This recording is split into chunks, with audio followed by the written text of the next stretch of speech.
నమస్తే, welcome to our channel. నేను ప్రియా కౌశిక్.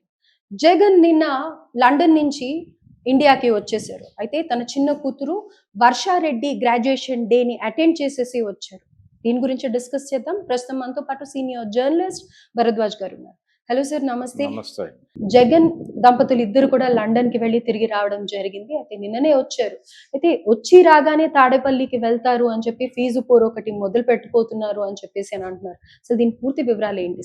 అంటే జగన్మోహన్ రెడ్డి ఇప్పటి వరకు ఆయన ఎన్నికలు ముగిసిన తర్వాత ప్రజలతో ఇంటరాక్ట్ అవ్వటం అనేది జరగలేదు. నాయకులతో ఫేజ్ మేనర్లో ఇంటరాక్ట్ అయ్యాడు కానీ అవేవి ఫలితాలను ఇవ్వలేదు. ఈ లోపల ఆయన కుటుంబ వ్యవహారాలు, గొడవలు వాటిల్లో నిమగ్నమైపోయాడు. ఇప్పుడు ఆయన సీరియస్గా పాలిటిక్స్ మీద దృష్టి పెట్టాల్సినటువంటి టైం వచ్చేసింది. అందుకని ఇప్పటి వరకు ఆయన అసెంబ్లీకి రాను, నాకు ప్రధాన ప్రతిపక్ష హోదా ఇచ్చి తీరాలి, ఈ గొడవలన్నీ నడిచినాయి. అయితే ఇప్పుడు నెమ్మదిగా ఆయన ఈ గొడవలన్నింటినీ పక్కన పెట్టి రేపు జరగబోయేటువంటి బడ్జెట్ సమావేశాలకు హాజరవుతాడని చెప్తున్నారు. హాజరవటం తర్వాత అక్కడి నుంచి ఆయన ప్రజాక్షేత్రంలోకి వెళ్తారు అని. అంటే రకరకాల విమర్శలు ఉన్నాయి. ఈయన టైంలో విద్యా వ్యవస్థ కుప్పకూలిందని ఒక విమర్శ ఈ మధ్య లోకేష్ గారు చేశాడు. అంటే ఈయన ఇంగ్లీష్ మీడియంలోకి తర్జుమా చేసేటువంటి ప్రయత్నం చేశాడు విద్యా వ్యవస్థ. ప్రభుత్వ రంగంలో ఉన్నటువంటి స్కూళ్ళన్నింటిలోనూ ఇంగ్లీష్ మీడియం తీసుకురావడం ద్వారా పేద పిల్లలకి కూడా ఇంగ్లీష్ని అందుబాటులోకి తీసుకురావడం ద్వారా వాళ్ళ అభివృద్ధికి దోహదపడాలి అనేది ప్రోగ్రాం జగన్మోహన్ రెడ్డి. జగన్మోహన్ రెడ్డి పాలనలో మంచి డెసిషన్ అదొకటే. మిగిలిన నిర్ణయాల్లో మంచి చెడులు పక్కన పెట్టేస్తే ఈ విషయంలో కొంచెం ఎక్కువ శ్రద్ధ పెట్టాడు ఆయన. కానీ దాని వలన విద్యా ప్రమాణాలు పడిపోయినాయి. విద్యార్థులకి ఈ కొత్త ఎడ్యుకేషన్ సిస్టమ్ అడాప్ట్ కాలేదు. దాని వలన అనుకున్న ఫలితాలు సాధించలేకపోయారు అనేది ఇప్పుడు లోకేష్ గారి విమర్శ. దీన్ని ఎలా ఎదుర్కోవాలి అంటే ఇప్పుడు జరుగుతోంది ఏమిటి? ఇప్పుడు మళ్ళీ స్కూళ్ళని పాత పద్ధతిలోకి తీసుకెళ్లే ప్రయత్నం చేస్తున్నారా?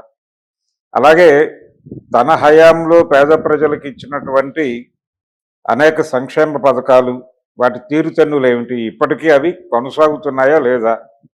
ప్రజలకి వాటి ఫలితాలు ఏదో రూపంలో అందిస్తున్నారా లేదా?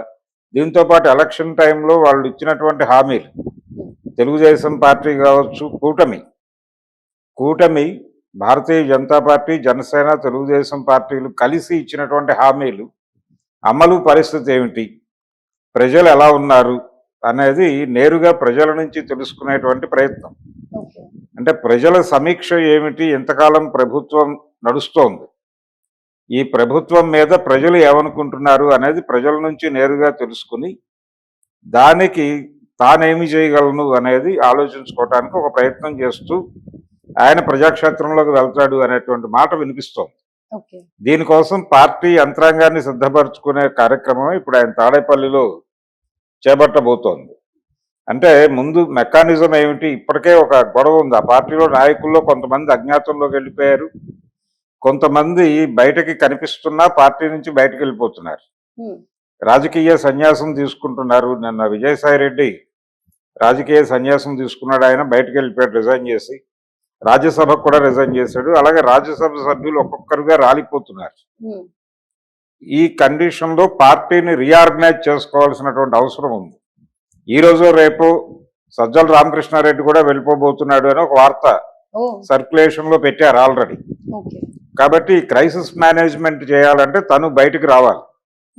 బయటకు వచ్చి ముందు క్యాడర్లో మొరైల్ నిలబెట్టాలి, వాళ్ళ మానసిక స్థైర్యాన్ని నిలబెట్టాలి.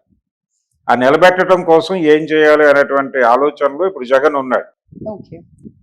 ఆయన వెనకాల ఎవరున్నారు అడ్వైజర్స్ అనేది పక్కన పెడితే సజ్జల నంబర్ 2 పొజిషన్లోనే ఉన్నాడు ఇంకా అని వినిపిస్తోంది.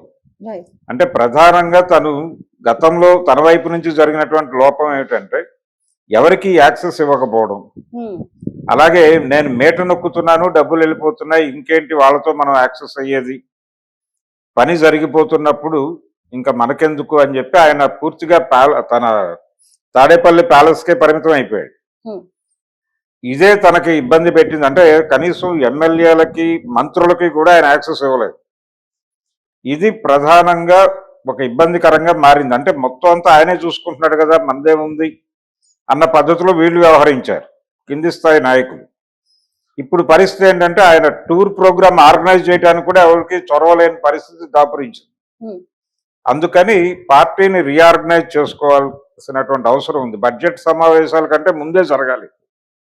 ఎందుకంటే బడ్జెట్ సమావేశాలలో పాల్గొనడం ద్వారా ఆయన ప్రజల్లో కాన్ఫిడెన్స్ నిలపాలి అనుకుంటున్నాడు. అదేంటంటే ఈయన సభకి హాజరవ్వడానికి ప్రచారం చేస్తున్నారు అవతల వాళ్ళు. సభలోనే ప్రజల సమస్యలు మాట్లాడాలి.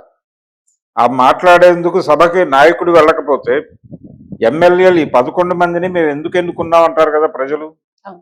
అందుకని తను అసెంబ్లీకి హాజరవటం, తన ఎమ్మెల్యేలను అసెంబ్లీకి తీసుకెళ్లటం ద్వారా మేము ఈ ఎమ్మెల్యేలను అనవసరంగా ఎన్నుకున్నామనే అభిప్రాయం ప్రజలకు కలగకుండా చూసుకోవాలి. అయితే ఈసారి ఖచ్చితంగా వెళ్తాడు అని అనుకుంటున్నారా సార్? ఎందుకంటే ఇప్పటికీ కూడా అపోజిషన్ పార్టీ వాళ్ళు వెక్కిరిస్తూనే ఉన్నారు, వస్తాడు రాడు అని అనేసి. లేదు, వస్తాయి. ఈసారి వెళ్లే పరిస్థితి కనిపిస్తోంది. ఓకే, వెళ్ళకపోతే వేరేలాగా ఉంటుందేమో కదా, అంటే సిచ్యువేషన్ అలా. అంటే వెళ్ళకపోవడం వలన జరిగే నష్టం ఏంటంటే ఆ నియోజకవర్గాల ప్రజలు ఎందుకు ఎన్నుకున్నారు వీళ్ళని, ఆ 11 నియోజకవర్గాల్లో ఎందుకు ఎన్నుకున్నారంటే, అసలు ఎమ్మెల్యేని ఎందుకు ఎన్నుకుంటారు ప్రజలు? తమ బాధలు అసెంబ్లీలో చెప్పి తమకి పరిష్కార మార్గాలు సూచిస్తారు అక్కడ. అలాగే తాము ఏ సమస్యలతో ఏదో బాధపడుతున్నారో వాటిని ఏదో మేరకు పరిష్కారాలు అక్కడ కనిపెట్టి తమ జీవితాల్లో ఆ కష్టాలు దూరం చేస్తారేమో అని అనుకుని ఓట్లేస్తారు. ఇప్పుడు ఆ యాక్టివిటీ వీళ్ళు అసెంబ్లీనే బాయ్కాట్ చేస్తే ఎవరు చెప్పాలి అక్కడికి వెళ్ళి? అందుకని ప్రజలకు రీకాల్ అధికారం లేదు మన ప్రజాస్వామ్యంలో. ఈ రీకాల్ అధికారం లేదు కాబట్టి ఎమ్మెల్యేలు ఎన్నికైన తర్వాత వాళ్ళు ఇష్టం వచ్చినట్టు వాళ్ళు వ్యవహరిస్తున్నారు. ఈ అభిప్రాయం ప్రజల్లో బలపడితే అది పార్టీ మీద వ్యతిరేకంగా ప్రచారం అవుతుంది మిగిలిన ప్రాంతాల్లో. అందుకని పార్టీ పరిరక్షణ చేసుకోవాలంటే ఖచ్చితంగా పార్లమెంటరీ రాజకీయాలు, ఆయన పార్లమెంటరీ రాజకీయ పంథాలో ఉన్నాడు. పార్లమెంటరీ రాజకీయ పంథాలో ఉన్నవాడు ఖచ్చితంగా పార్లమెంటరీ రాజకీయాలను గౌరవించాలి. పార్లమెంటరీ రాజకీయాల మీద గౌరవం లేని పార్టీలు కూడా కొన్ని ఉన్నాయి. వాళ్ళు తరిమల నాగిరెడ్డి గారు చెప్పినట్టు పార్లమెంటు అసెంబ్లీలు పందుల దొడ్లు అన్నాడు ఆయన ఒకప్పుడు.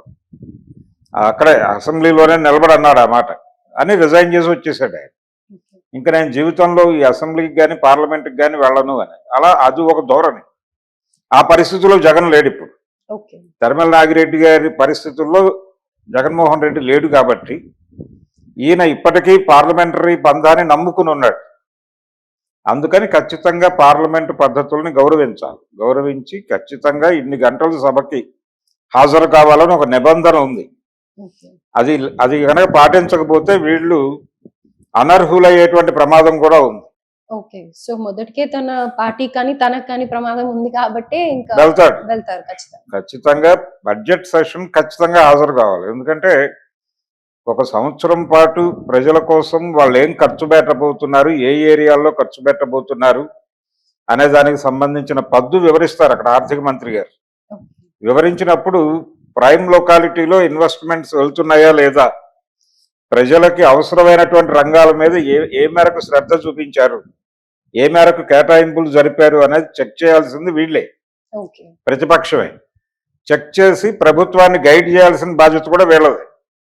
అందుకని దాని నుంచి తప్పుకుంటే ప్రజలు ఇంకొంచెం సీరియస్గా రియాక్ట్ అవుతారు. అందుకని ఆయన బడ్జెట్ సమావేశాలకు ఖచ్చితంగా హాజరవుతాడు. హాజరైన తర్వాత అక్కడి నుంచి జనంలోకి వెళ్తాడు. ఇప్పటికి వాళ్ళు అనుకుంటున్నటువంటి ప్రోగ్రాం అయితే ఇదే వైసీపీ నుంచి. ఈ అసెంబ్లీ సమావేశాలు ప్రారంభానికి ముందే ఆయన తాడేపల్లి వచ్చి క్యాడర్ని సమాయత్తపరుస్తాడు. పార్టీలో మిగిలినటువంటి నాయకులందరినీ పోగు చేసి కూర్చోబెట్టి, బాబు ఇది మన ప్రోగ్రాం, రేపు అసెంబ్లీకి వెడతాము, తర్వాత ప్రజాక్షేత్రంలోకి వెడతాము, దీనికి సంబంధించి మీ ప్రాంతాల్లో కార్యక్రమాలని డిజైన్ చేయండి అని ప్రిపేర్ చేయడానికి ఈ ప్రోగ్రాం పెట్టాడు ఆయన. అది నడుస్తుంది. ఈ లండన్ పర్యటన ఇవన్నీ అయిపోయినాయి కాబట్టి ఇప్పుడు కుటుంబపరమైనటువంటి బాధ్యతల్లో నుంచి కొంతమేరకు రిలాక్స్ అయ్యాడు ఆయన. అంటే ఆస్తి పంపకాల గొడవ ఒకటి ఉన్నప్పటికీ కూడా అది ఎలాగూ ప్రాసెస్లో జరుగుతుంది అనే విషయం ప్రపంచానికి అర్థమైపోయింది. ఇప్పుడు ఆ గొడవలన్నీ పక్కన పెట్టి ఆయన పార్టీని రీఆర్గనైజ్ చేసుకోకపోతే వచ్చే ఎన్నికల్లో భారీగా నష్టపోయేటువంటి ప్రమాదం ఉంది. ఓకే. నిన్నే పెద్దిరెడ్డి అన్నాడు, పెద్దిరెడ్డి రామచంద్రారెడ్డి, వచ్చే ఎన్నికల్లో మేము గెలవచ్చేమో, ఎవరు చూడొచ్చారు అన్నాడు ఆయన.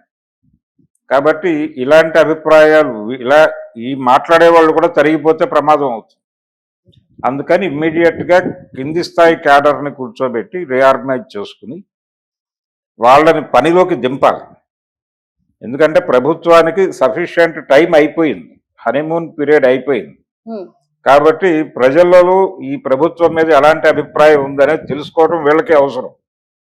ప్రజలు ఎలా రివ్యూ చేస్తున్నారు చంద్రబాబు ప్రభుత్వాన్ని అనేది ప్రజల నుంచి తెలుసుకుని ప్రజల గైడెన్స్లో ప్రభుత్వాన్ని ఎక్కడెక్కడ నిలదీయాలి అనేది డిజైన్ చేసుకోవాలి. రైట్. అందుకని ప్రజల్లోకి వెళ్ళాలి. సో పార్టీ పరంగా సన్నద్ధం అవుతున్నారు అని